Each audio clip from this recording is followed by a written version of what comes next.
Bom dia. Em primeiro lugar, eu gostaria de cumprimentar todos os presentes, a organização deste encontro e felicitar e agradecer esta oportunidade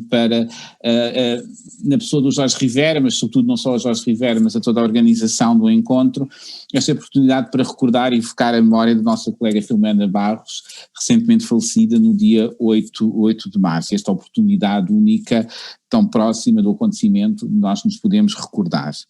Ontem, quando estava a preparar esta pequena intervenção de divulgação da memória da Filomena, e eu trago aqui alguns apontamentos escritos de forma a que a emoção não me atrapalhe, não me faça esquecer os aspectos importantes que eu gostaria de lembrar em relação à Filomena, a sua presença na universidade como colega, mas também, sobretudo, como amiga. Mas, como disse, enquanto estava a tentar organizar as ideias sobre aquilo que deveria de dizer hoje, e que iria dizer hoje sobre a Filomena, tomei consciência, efetivamente, que, embora não querendo que este fosse um testemunho demasiado pessoal, de uma relação de amizade que nós tínhamos, além de colegas da universidade, mas como era difícil, se cá todos nós sentimos isso, como era difícil separar a Filomena, aquilo que era a Filomena enquanto indivíduo, da sua identidade, do seu significado, ou do significado do seu trabalho científico e académico.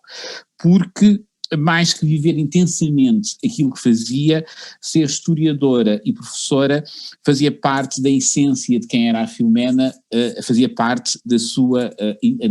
própria identidade. Talvez fosse por essa razão que a Filomena se por vezes tão exigente consigo própria, porque lhe foi possível trabalhar em algo que ela gostava, que era investigar e ensinar.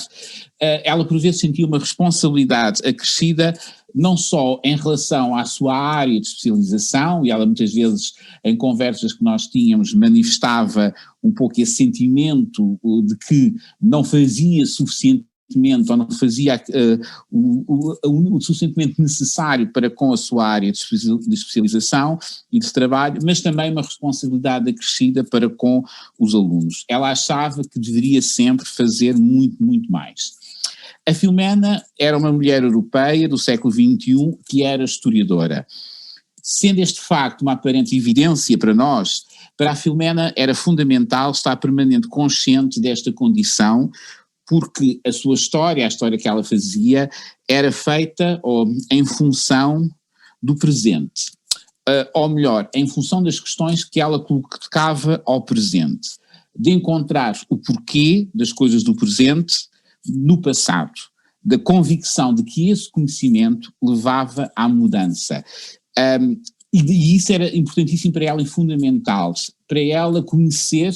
era a possibilidade de mudar. E ensinar era dar a conhecer e era a possibilidade de dar aos outros os instrumentos para a mudança de si próprios e para a mudança do mundo que os rodeava e em que eles viviam. Daí, por isso mesmo, por este motivo, porque conhecer era mudar, ela não entender a história sem uma perspectiva teórica ou crítica, era algo que ela insistia, essa necessidade de teoria. No entanto, isto também é fundamental,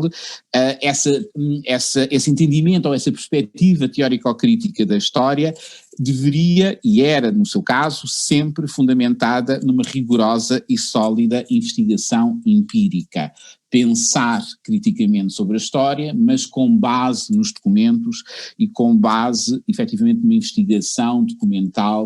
e empírica, no sentido geral, rigorosa e exaustiva. Daí, também por este motivo, o ser professora complementava o ser historiadora. Conhecer para transmitir esse conhecimento, ensinar para contribuir para essa possibilidade de mudança. Possibilidade de mudança era muito importante focar e sublinhar, não impor essa mudança, criar a possibilidade dessa mudança. Talvez por este mesmo motivo, por esta ideia, por este olhar, este posicionamento, esta postura que ela tinha na vida em relação àquilo que fazia e aquilo que ela fazia profissionalmente fazia parte de si mesma e parte da sua vida e da sua identidade, talvez por esse mesmo motivo o tema do seu trabalho, ou o seu tema de investigação, as minorias étnico-religiosas na Idade Média, em particular os judeus e os muçulmanos. porque talvez isso, nas muitas conversas e discussões e debates que nós tínhamos sobre os nossos trabalhos e nas afinidades com o trabalho de cada um, apesar das diferenças cronológicas, eu no século XIX e ela na Idade Média, nessas muitas conversas que nós tínhamos, aquilo que hoje me dá a ideia de que realmente interessava a Filménia e que ela concretizava neste interesse sobre as minorias étnico-religiosas na Idade Média, designadamente nos judeus e nos muçulmanos, aquilo que interessava efetivamente à Filomena, como eu referia, era a relação entre a norma e a vida. A complexidade da vivência em comum de cristãos, muçulmanos e judeus, por trás da normalização de uma ideia do outro, de uma construção de uma imagem do outro, nos era transmitida predominantemente pelas fontes oficiais cristãs, as quais únicas a sobreviver à passagem do tempo. Por isso, ao longo do seu trabalho, e algo que se agudizou ainda mais nesta última fase, ela foi diversificando as suas fontes documentais de pesquisa, procurando não apenas na documentação escrita, mas também nas evidências arqueológicas, nas evidências artísticas, na própria cultura imaterial, cuja memória foi sobrevivendo ao longo do tempo em diferentes registros, como por exemplo na onomástica, utilizando todas essas dimensões como fontes de conhecimento para procurar ou tentar encontrar toda a vivência o mais próximo possível, a memória de uma vivência que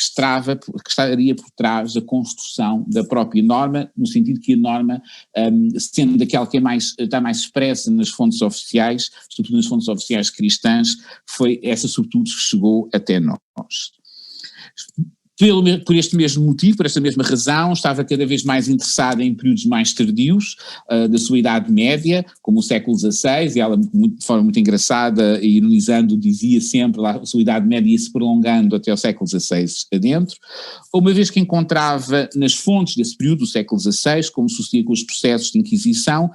com as tipologias de denúncias e acusações que eram feitas nos processos de Inquisição, testemunhos eloquentes dessa complexidade, dessa vivência em comum e dessa complexidade, ou da complexidade, perdão, dessa vivência em comum entre cristãos, muçulmanos e judeus, e como ela traduzia efetivamente relações e aspectos dessas relações que nem sempre passavam pela norma e que muitas vezes estavam para além da norma ou contrariavam a própria norma, mas que permaneciam na complexidade dessa vivência.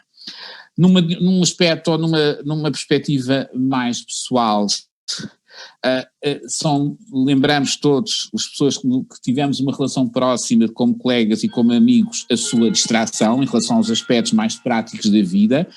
essa distração que lidava sempre com um extraordinário sentido do humor,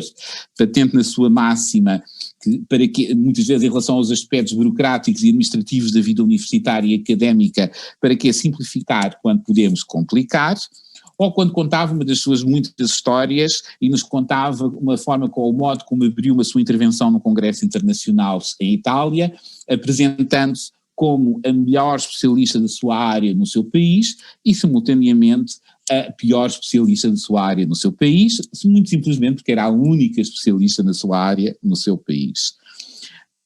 A sua genuína empatia pelo próximo, muitos colegas, quando o seu falecimento, falavam na sua bondade, o ser boa pessoa, ela possivelmente surpreender-se-ia ao ouvir ser chamada de boa pessoa. Eu acho que se calhar a empatia, uma genuína empatia pelo próximo é talvez mais exato aquilo que era a Filomena, mas também uma relação ética com o outro, era muito importante, marcava essa relação e as relações que ela estabelecia, essa proximidade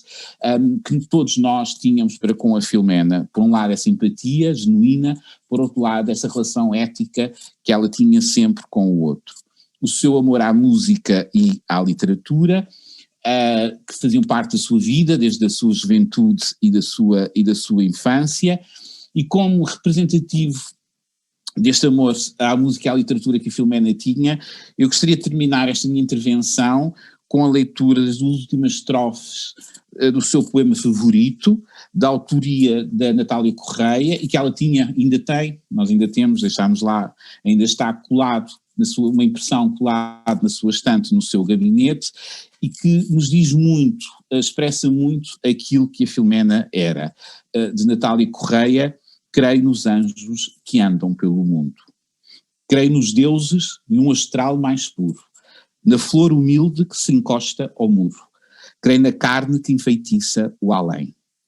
Creio no incrível, nas coisas assombrosas, na ocupação do mundo pelas rosas. Creio que o amor tem asas de ouro. Amém.